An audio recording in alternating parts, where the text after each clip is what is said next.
সংগ্রামী উপস্থিতি এই পর্যায়ে সমাপনী বক্তব্য উদ্বোধন করছেন বাংলাদেশ জামাত ইসলামী যুবনগর উপজেলার সংগ্রামী আমির জনাব মাওলানা জামাল উদ্দিন।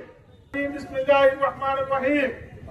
উপস্থিত আজকে এই গণ মিছিল উত্তর সমাবেশে উপস্থিত আছেন বাংলাদেশ জামাত ইসলামীর সুবর্ণচর উপজেলার সম্মানিত সেক্রেটারি মাওলানা জামানুল্লাহ মুকুল।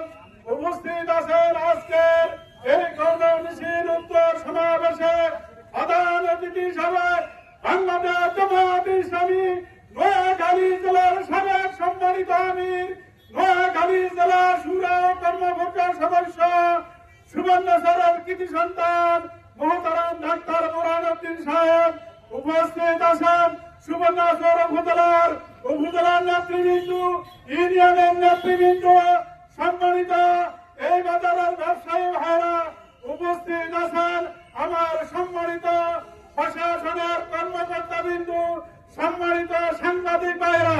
আসসালামু আলাইকুম ওয়া রাহমাতুল্লাহি ওয়া বারাকাতুহু। আমরা আল্লাহর দরবারে শুকর আদায় করছি যে আল্লাহ আমাদের বাংলাদেশ জামাত ইসলামীর কেন্দ্রীয় কর্মসূচির আলোকে আজকে এইখানে গণ মিছিল সমাবেশ করার যে সুযোগ করে দিয়েছেন সেই মালিকের দরবারে আমরা শুকর আদায় করছি আলহামদুলিল্লাহ। সালাম প্রেরণ করছি আমাদের প্রিয় নবী হযরত মুহাম্মদুর রাসূলুল্লাহ সাল্লাল্লাহু আলাইহি ওয়াসাল্লামের প্রতি।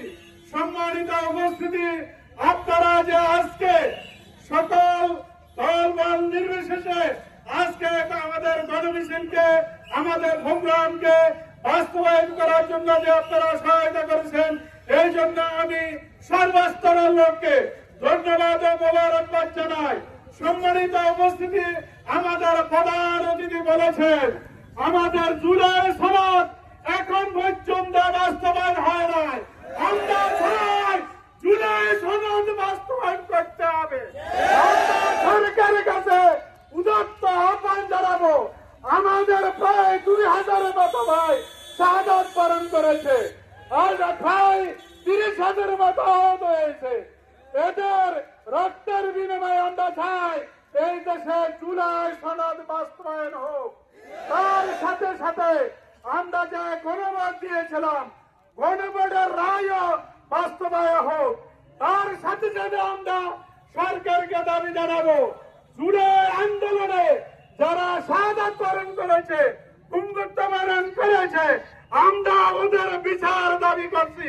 আজকের এই সমাবেশ থেকে আমরা চাই ওদের সুষ্ঠু তদন্ত করে ওদের যারা অপরাধী প্রকৃত আমাদের ভাইদেরকে হত্যা করেছে ওদের যেন সঠিক বিচার হয়। আমরা সরকারের কাছে দাবি জানাই। আবারও আপনাদের সকলকে ধন্যবাদ ও মোবারকবাদ জানাই আমরা আমাদের গণমিছিলের কাজ এখানে সমাপ্ত ঘোষণা করছি। আসসালামু আলাইকুম ওয়া রাহমাতুল্লাহ।